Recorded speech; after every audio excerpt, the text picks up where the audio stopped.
Oke, Ayah Bunda, saya lanjutkan dari proses yang tadi. Ketika ada perasaan yang datang, itu kan ada dua jalur. Bisa diekspresikan, bisa juga tidak diekspresikan. Ketika diekspresikan, tadi mengubah perilaku yang baru. Namun, yang jadi masalah, bisa jadi anak tidak diekspresikan. Seperti apa gambarannya? Seperti ayah bunda jika memasak air. Jika masak air, airnya sudah panas ya. Akhirnya tambah panas. Ini artinya emosi yang negatif tadi ditumpuk selama beberapa hari, beberapa bulan, beberapa tahun, akhirnya ditumpuk, tidak dikeluarkan. Akhirnya gambarannya seperti tadi. Kita masak air, airnya sudah mendidih, tapi kita tutup dengan tutup panci itu. Si uap air tidak keluar. Akhirnya yang terjadi adalah si panci itu gimana? Bergetar kan? Klotrok. Begitupun dalam jiwa anak ini. Ketika banyaknya penumpukan emosi negatif, maka jiwanya akan bergetar, tidak stabil. Akhirnya apabila diteruskan, bagaimana? Jika kita masak air terus-menerus, ditutup dengan sekencang-kencangnya, uap air ini akan meletupkan ke atas. Das! Begitupun anak kita. Ketika banyak emosi negatif, tidak bisa diungkapkan, bisa jadi tidak diungkapkannya ini dia tidak berani, atau dari orang tuanya sengaja untuk menutup. Dia mau ngomong, nggak boleh. Dia mau mengekspresikan, dimarahin. Dia mau curhat, malah dinasehatin. Akhirnya dia tidak bisa mengeluarkan emosi-emosi negatif ini. Atau ada yang menyebutkan dengan sampah-sampah ini. Ini akibatnya bisa jadi anak stres, anak depresi, dia mencari pelarian untuk mengeluarkan emosi ini, mungkin saja ke temannya, mungkin saja dengan merokok, mungkin saja dengan narkoba, dan lain-lain. Dia mencari pelarian untuk mengeluarkan emosi-emosi negatifnya ini. Maka bagaimana solusinya? Solusinya ya kita buka tutup panci ini pelan-pelan, apinya pun kita matikan. Apa apinya itu? Yaitu pemicunya itu. Kalau dia merasa tidak adil dengan kehadiran adik barunya, ya kita cari solusinya. Kalau dia merasa kecewa karena dulu pernah dijanjikan dibelikan sesuatu, ya cari solusinya itu agar apinya ini bisa padam. Setelah api padam, mulai dibuka pancinya. Anak diajak bicara, diajak curhat, kita menjadi pendengar yang baik, sehingga dia nyaman mengeluarkan si uap panasnya ini. Sedikit demi sedikit keluar, akhirnya uap panasnya ini bisa habis. Lebih baik lagi, jangan ditunggu emosi ini sampai meledak. Sebaiknya ketika ada uap air itu, maka kita langsung buka tutup pancinya. Bagaimana prakteknya? Yaitu ketika anak memiliki emosi negatif, lalu kita temukan emosinya apa. Ajak bicara agar dia bisa mengekspresikan emosinya ini. Jangan sampai justru malah balik dimarahi.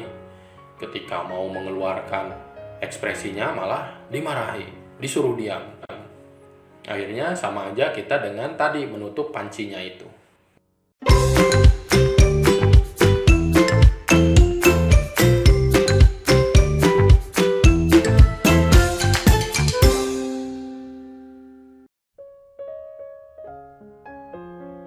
Oke, salam ayah bunda hebat.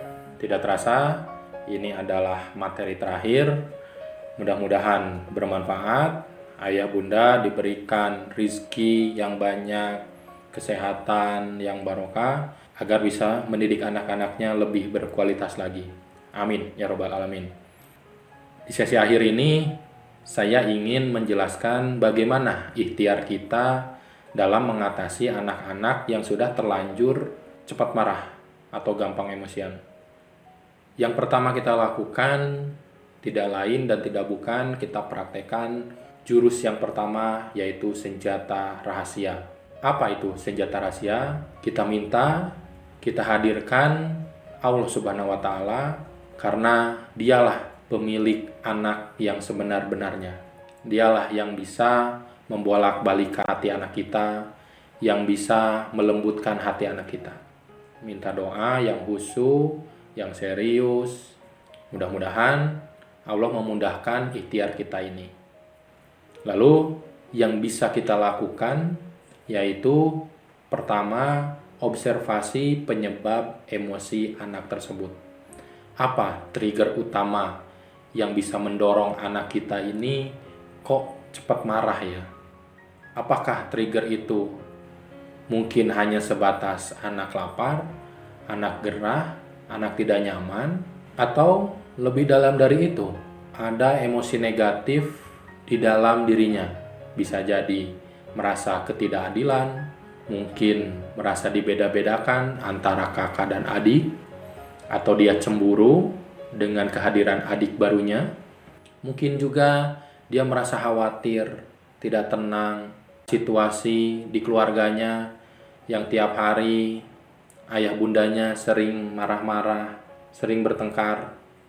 Atau mungkin saja dia meniru perilaku itu dari temannya, saudaranya, ataupun tetangganya. Dari mana trigger emosi tersebut? Apabila memang ada penumpukan emosi negatif, ya jangan sungkan-sungkan kita sebagai orang tua meminta maaf yang setulus-tulusnya. Katakan walaupun itu pahit. Misalnya, Kak, Bunda minta maaf. Dulu Bunda sering nyubitin kakak. Sakit ya? Dicubit sama Bunda. Maafin ya. Harus spesifik, harus detail. Jangan cuma basa-basi aja. Kak, Bunda minta maaf ya kalau dulu-dulu banyak salah Bundanya.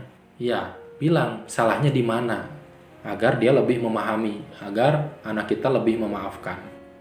Atau mungkin ayahnya dulu terlalu otoriter. Kak, ayah minta maaf ya. Dulu ayah sering nyuruh-nyuruh, maksa-maksa, bentak-bentak. Kalau kakak nggak mau dimarahin. Ayah minta maaf ya. Namun, jika anaknya sudah agak remaja ataupun di atas 17 tahun ke atas, ayah bunda agak sulit menggali emosi tersebut, mungkin butuh bantuan orang lain. Apakah psikolog, apakah seorang terapis, atau bisa jadi seorang coach. Selanjutnya, ayah bunda harus belajar menemukan tombol emosinya. Apa itu tombol emosi? Yaitu deskripsi dari perasaan itu sendiri. Misalnya, Mas Baba nangis, kita tanya, Mas Baba kenapa nangis? Oh, ditinggalin Alif ya. Mas Baba kecewa ya sama Alif. Sehingga anak kita tahu, oh ini rasanya kecewa tuh tombol emosinya tersebut. Jika tombol emosi ini sudah ditemukan, itu seperti halnya mesin yang panas, kita matikan. Ces. Sama kan, ayah bunda ketika mau marah, sudah memuncak, lalu ditanya oleh pasangan kita. Jadi, bunda inginnya apa? Perasaan bunda gimana sih? Nah, ketika itu, pasangan kita mengatakan, oh, bunda capek ya? Bunda kesel ya? Lihat anak-anak tidak nurut. Dengan ditemukannya kata kesel itu, yang pas sesuai dengan hati yang dirasakan, itu seperti halnya langsung meleleh. Ces. Itulah yang dinamakan tombol emosi. Lalu, ikhtiar yang lainnya yang bisa kita lakukan adalah selalu mengisi tangki cinta anak kita. Saya sering ulang-ulang, jangan sampai tangki cinta ini hanya diisi oleh ayah aja atau bundanya saja. Harus kedua-duanya. Gimana jika ayah atau bundanya sudah nggak ada? Cari orang lain yang bisa menggantikan peran tersebut. Apakah ke pamannya, atau ke kakeknya, atau ke siapanya. Selain itu, kita berusaha menjadi pendengar yang baik dengan memberikan empati kepada anak. Seperti apa prakteknya? Kita dengarkan dengan sungguh-sungguh, kita berikan waktu kepada anak kita untuk bercerita. Jangan sampai kita potong dulu, jangan sampai kita sambil asik dengan fokus yang lainnya. Ketika anak bicara, kita tatap matanya sambil dielus-elus pundaknya, sambil dielus-elus mungkin rambutnya, kita dengarkan. Lebih baik lagi kita ulang kata kuncinya. Misalnya anak bercerita tentang tadi kakak diledekin. Kita ulang lagi. Oh, tadi kata kunci itu anak menjadi tahu bahwa dia sedang didengarkan. Atau bisa jadi ditambah dengan ucapan, oh gitu, oh bunda paham, oh bunda ngerti. Dengan ditambah itu, anak akan merasa lebih dimengerti, lebih dipahami, lebih diagungkan. Tapi ya gimana kalau anak itu pengen sesuatu yang sebelumnya memang kita sepakati itu nggak boleh. Contohnya misal ketika anak ingin jajan es krim, padahal kemarin sudah sepakat kalau jajan tidak jajan es krim. Dia pasti marah dong. Memang apabila berkaitan dengan aturan, dengan kesepakatan, maka kita komitmen pada kesepakatan. Bagaimanapun marahnya anak kita, walaupun anak udah marah-marah, dia udah guling-guling, sampai dia muntah mungkin, dia teriak-teriak, dia teriak-teriak, dia loncat-loncat, dia mukul-mukul. Jangan sampai kalah dengan anak. Jika ayah bunda kalah pada level misalnya anak guling-guling, maka suatu hari dia akan mengulang lagi. Kemarin juga saya guling-guling, yang asalnya nggak boleh makan es krim, jadi boleh, guling-guling lagi .